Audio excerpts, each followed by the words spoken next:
So can you tell me your full name, please? Kass Mason. And can you tell me what your line of work is? My line of work is a compilation of a lot of different things. I'm a Reiki third degree.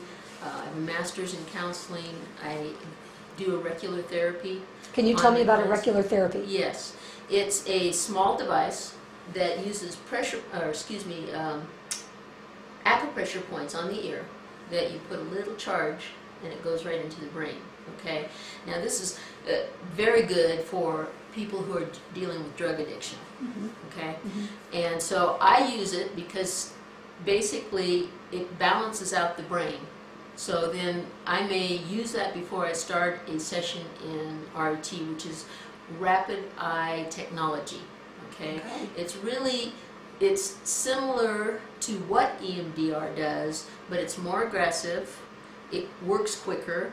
You use imagery work with it, and I use all the other modalities of healing that I know of. Okay. Okay. So I kind of combine a lot of different things, and it works extremely quickly. Where EMDR, I've experienced EMDR once, not from necessarily a psychologist. So the EMDR basically is coming from the client's perspective. You know, in other words, they're moving through the eye movements, but the client then will, for example, release tears or do whatever the eye movements are bringing up for that person. The difference is that when you do rapid eye and you combine it with imagery work, and it goes very quickly, it's not where you're tracking it. You wave something very close to the eyes, and as you do that, the brain has this automatic response of, if I do this in front of you, because your brain is set up for survival, it'll go boom, okay? And you don't have to actually track it. So you're getting all the parts of the brain and all those things. Now, what it's meant to do is to release tracks that have been kind of lodged in there since a very young age. Survival mechanisms. That's why people go through therapy for years and they're still picking that same guy who treats them like, you know, not very well, and they can't figure it out. They know why, but they can't change it.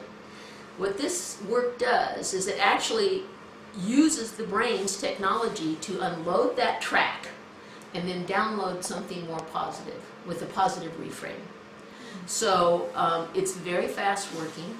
I mean, I can work with people from 1 to 9, sometimes more, but usually 1 to 9 sessions and they're good. I mean, they come from a place of going kind of back to their place of joy at birth, you know, where they don't have all that other psychological stuff that's still hanging in there. And a lot of people do it differently. There are people that use light bars. I don't know if you've ever heard of that. I don't have that kind of equipment, but I'm extremely intuitive about how the brain is matching stuff up, because what will happen, let's say as a 3-year-old, you set up a survival mechanism that's an automatic track, and it's kind of, we all have these, I want to say the right word because I'm not being able to think of it, we all have these life statements that we live by, you know, and a lot of them are hoisted on us by our parents, and yet we don't, you know, we don't really need to live by that, you know, but we still run by it. And my work is about releasing those things so that the person can really be who they're meant to be. Great. That's perfect. I was a teacher for many years in physical education and history. Then I became a counselor, and then I became an administrator, then I blah, blah, blah. I went back to counseling, and for a while before that happened, I did my own work of RET, okay? Moved to New Mexico, retired there, and came to Levita. And this work for me is, you know, I want people to understand that they don't have to be stuck in pain. And do I charge? I charge, but I would do it for free You know, I do a sliding scale, and I would do it because we all deserve to be joyful in our life. And does it mean that you're always joyful? No, you're going to go through ups and downs like everybody does, but you're not going to get stuck.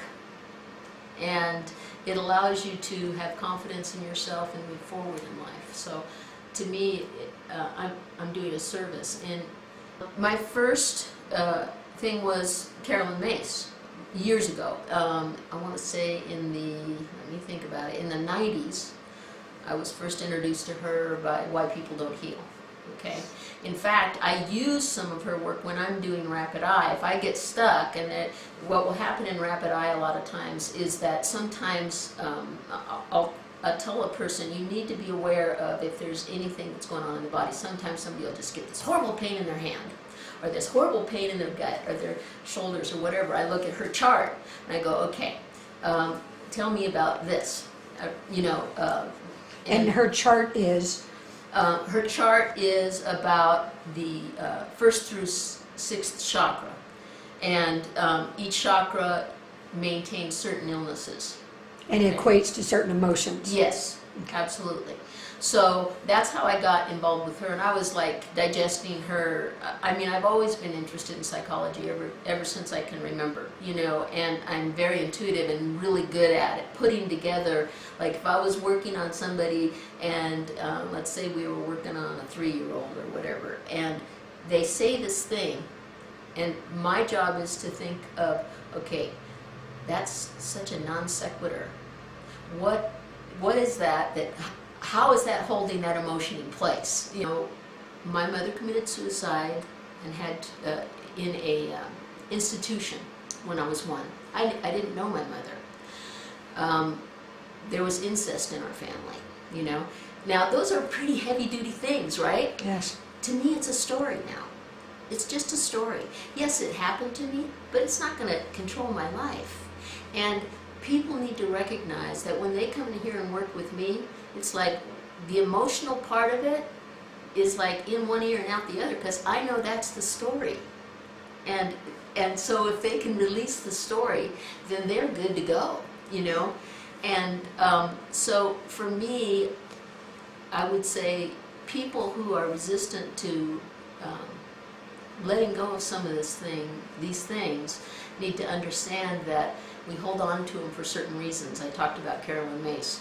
Sometimes it's manipulative. Sometimes it's they don't know how to operate without, especially if they're poor, they don't know how to operate and get with their needs met without manipulation and that victim mentality.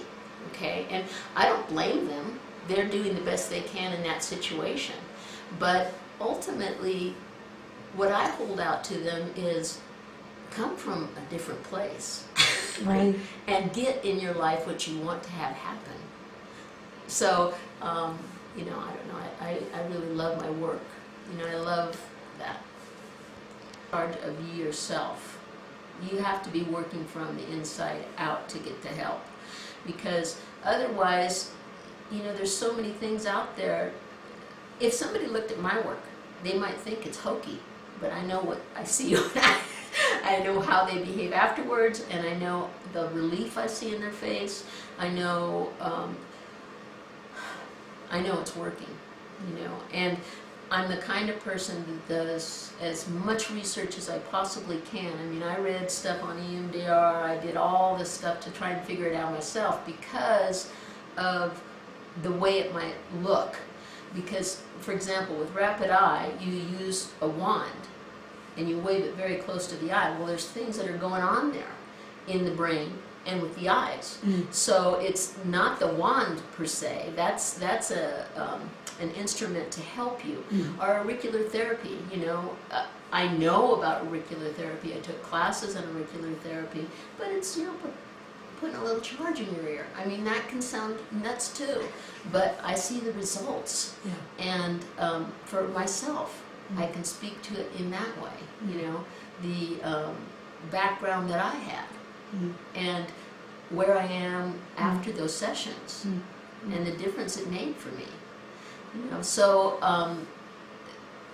these are some of the practices that you've used. Yeah. So what I view the eyes as is a keyword to the brain. Okay. Okay, so we're getting in there and we're finding out stuff, all right? The process goes like this. At some point, I'm going to be waving something very close to the eyes in different modalities, okay? You don't have to track it, but I'm going to have you blinking, okay? You're Okay. blinking the whole time I'm doing that. Okay.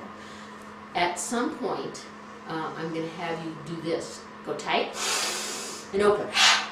Tight and open. Now, you may get confused with that. Don't feel bad, because I will coach you. Okay. Basically, I'm coaching you through this whole thing. Okay. And when I work on you, this is what and we're trying to get at an emotion, okay? With whatever the process is that we're working with. Okay. What I want you to think about is that it's like you're pulling that emotion out of your body like a splinter with your eyes. You're pulling it up. Because what happens when you blink is that's how we take information in as a person. We blink. And what do we do when something is survival? We go, Yeah. yeah, we hold the breath in. Okay. So our job is to breathe that out.